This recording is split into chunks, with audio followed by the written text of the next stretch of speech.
तीनों बहनों भाइयों के साथ जो है ना रवैया बिल्कुल ठीक है, सिर्फ मेरे साथ ही क्यों है। बस यही सोचती हूँ कि बीमारी का पता नहीं दिल घबराता था या क्या होता था, बस मैं रोती थी। पहले जैसे पता नहीं क्यों नहीं रहे हैं, ये मुझसे काफी तक ना वो पीछे हटते जा रहे हैं। जैसे इंसान दुनिया से कट जाता है इस तरह महसूस होता है। घर में माली हालात ना ठीक हो तो प्रॉब्लम तो क्रिएट हो ही जाती है। बाज़ औक़ात ऐसा होता है कि हमारी बहुत सी जिस्मानी बीमारियां भी जो है वो टेंशन की इलामात की शक्ल में जो है वो ज़ाहिर हो जाती है।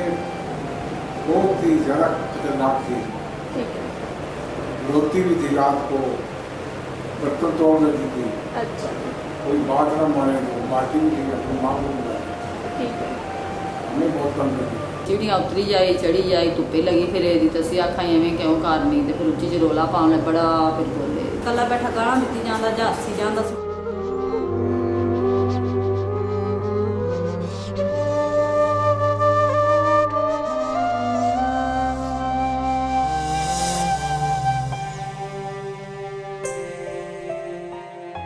डिज़ीज़ जो है इट्स अ प्रोसेस जिसमें कि जो मॉलिक्यूलर लेवल पे या फिज़िकल लेवल पे कुछ तब्दीलियाँ ऐसी आती हैं जो कि अब नॉर्मल होती हैं, जबकि डिसऑर्डर जो है जिस तरह मेंटल डिसऑर्डर्स कहते हैं उसमें सिर्फ फंक्शनल इम्पेयरमेंट होती है इंसान की, वैसे जो फिज़िकली वो नॉर्मल होता है जबकि फंक्शनली उसकी जो लिमिटेशन है वो आनी शुरू होता है। मैंने काफ़ी दफ़ा समझाया भी है, मूड में होता हूँ जब कि मेरी ये डिप्रेशन है, इसको समझने की कोशिश करें, मेरे साथ ताउन करें। ये बात सुनते नहीं है मेरी। अब मेरी बात नहीं सुनेगा तो मुझे तो गुस्सा आएगा। कुछ समझ नहीं आता, यानी गुस्सा रहता है मुझे हर वक्त। ठीक। और इसके अलावा कुछ भी अच्छा नहीं लगता। मुझे नहीं लगता कि मुझे किसी किस्म की मेडिकेशन की जरूरत है। नॉर्मल ही लग रहा है, इतना कोई खास नहीं। और सैलरी ठीक आती थी ना, उस हिसाब से उनका रवैया भी ठीक था मेरे साथ। उसके बाद जब मेरी ये जॉब छूटी है तो उसके बाद का रवैया ठीक नहीं रहा मेरे साथ। मम्मी को मारती थी, इससे डर महसूस होता। घर वाले जानते कर दी कुछ भी नहीं है, साथ में ख्याल में लगी रहती है। कहती है कि मेरे पास कोई ना है, बात नहीं करती ज़्यादा किसी से, ऊंची ऊंची आवाज़ में बोलता है, गुस्सा बहुत ज़्यादा करता है और उससे में घर वालों में भी कभी हाथ उठा देता है। सोचते हैं तकलीफ अल्लाह की तरफ से आती है, कोई इंसान किसी को नहीं कर सकता, अल्लाह की तरफ से आती है, वो भी ख़त्म करने वाला भी अल्लाह है। कि अपने आप को मार लेना जिंदगी खत्म तो नहीं हो जाती।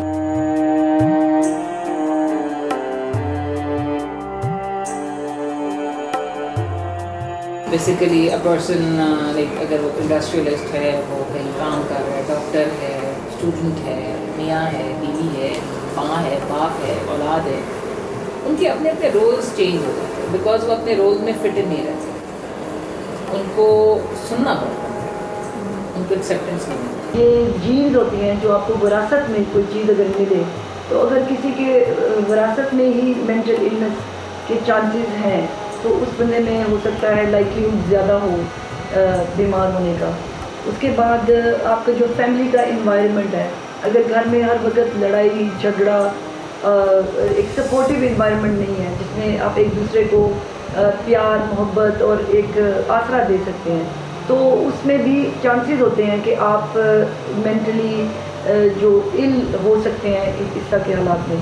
फिर हर इंसान के अंदर अल्लाह ताला ने उसको एक डिफरेंट तरीके से पैदा किया है। जैसे आप हैं या मैं हैं, हम दोनों को एक मसला अगर हम दोनों को दरपेश आए तो हम दोनों उसको डिफरेंट तरीके से हैंडल करेंगे।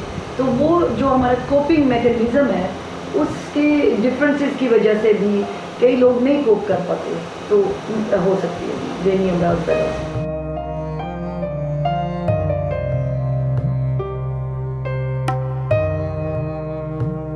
सबसे पहले तो एक साइकोलॉजिस्ट ऐसे के होना कि ऐसे मैं कहूँगी कि जो मेरे पास आएगा मैं उसी का इलाज कर सकती हूँ ना, मैं फ्री फ्लोटिंग को इलाज नहीं कर सकती। लेकिन इसके लिए इम्पोर्टेंट ये चीज़ है कि अवेयरनेस पैदा जाए, एक्सेप्टेंस फैलाई जाए। अगर एक बीमार है बंदा तो हाय हाय हाय हाय हाय के अलावा भी है कुछ, वो माजूर नहीं हुआ जिस्मानी तौर पे। एक अच्छा खासा बंदा जो है वो कभी ऐसी हरकतें कर देता है कि हम कहते हैं कि देखो ना जिस्मानी तौर पे तो बिल्कुल ठीक है, लगता नहीं था मगर उसने क्या हरकत कर दी। ज़हनी तौर पर अगर वो तंग है, फ्रस्ट्रेटेड है, कुछ उसको प्रॉब्लम है, तो हमें इतना ओपन अप होना चाहिए कि हम उसको जाके हेल्प आउट कर सकें। हेल्प आउट ना कर सकें तो चलो उसे सुन लें, हर जहनी बीमारी का हल ये नहीं है कि हम जाके उसको मशवरे देने लग जाए। जहनी बीमारी का हल ये भी है कि उसको सिर्फ सुन लिया जाए। पेशेंट्स जो होते बेचारे अपना कॉन्फिडेंस लूज कर रहे थे, और हम जैसे ही लोग इर्द गिर्द उनके उनको लेट डाउन कर रहे होते हैं कि बीमारियां करके उनको जो है ना अपने ऊपर डिपेंडेंट करके ना उनको सहारे लेने पे मजबूर कर रहे हैं। क्योंकि पेशेंट की जो साइकी है ना ऑल ओवर द वर्ल्ड एक जैसी होती है। उनको जिस तरह एक लोग लेबल लगाते हो ये तो पागल है और इसका तो दिमाग ख़राब है, ये बातें ये उनके साथ होता है बहुत ज़्यादा। लेकिन with the passage of time ये बेहतर हो रहा है और मैं समझती हूँ कि जो हम प्रोफेशनल्स हैं हमें एजुकेट करना चाहिए उनके पेरेंट्स को, मरीज़ को। सबसे पहले एजुकेशन है कि हम उनको बताएं आपको एग्जैक्टली है क्या।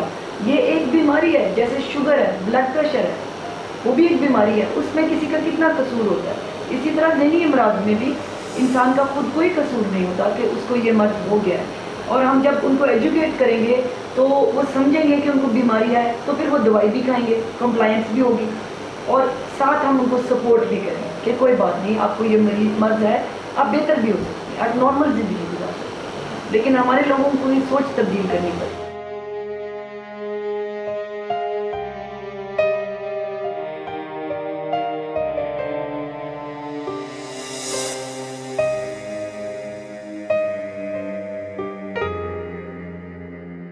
एक मेंटल हेल्थ ऑर्डिनेंस बना हुआ है, उसमें अगर आप किसी आदमी को देखें ऐसा कि वो कुछ ऐसी एबनॉर्मल उसकी लग रही है, आपको साइकी लग रही है, तो उसको आप रिपोर्ट करें। उसमें लिखा हुआ है जिन जज साहब की जुरिस्डिक्शन बनती है उनको एप्लीकेशन दें उनके बारे में, उनका फिर बाकायदा मेडिकल बोर्ड बैठ के उसके बारे में डिसाइड करते हैं कि क्या उसको वाकई इस किस्म की ट्रीटमेंट की ज़रूरत है, तो वो फिर उसको ज़बरदस्ती दाखिल कर देते हैं मेंटल हॉस्पिटल से। कल वो भी हमारी तरह थे, लेकिन किसी चोट ने उन्हें ये मकाम दिया, किसी वजह से वो इस मुकाम पे पहुँचे हैं, और वो हम उन्हें प्यार और मोहब्बत शफ़क़त देंगे तो हो सकता है वो अपना वो गम दुख बोल के इस बार अपनी वापस वही स्टेज पे आ जाए। साइकी बेसिकली एक डिजीज़ है मेरे ख्याल से, एक डिजीज़ है, इंसान बीमार होता है, उसका इलाज होता है तो ठीक हो जाता है। इसलिए इसका भी अगर ट्रीटमेंट हो जाए प्रॉपर तरीके से, इन टाइम ट्रीटमेंट हो जाए, तो ये भी पेशेंट को ऐसी बात है हेल्प आउट करेगा इस काम के अंदर।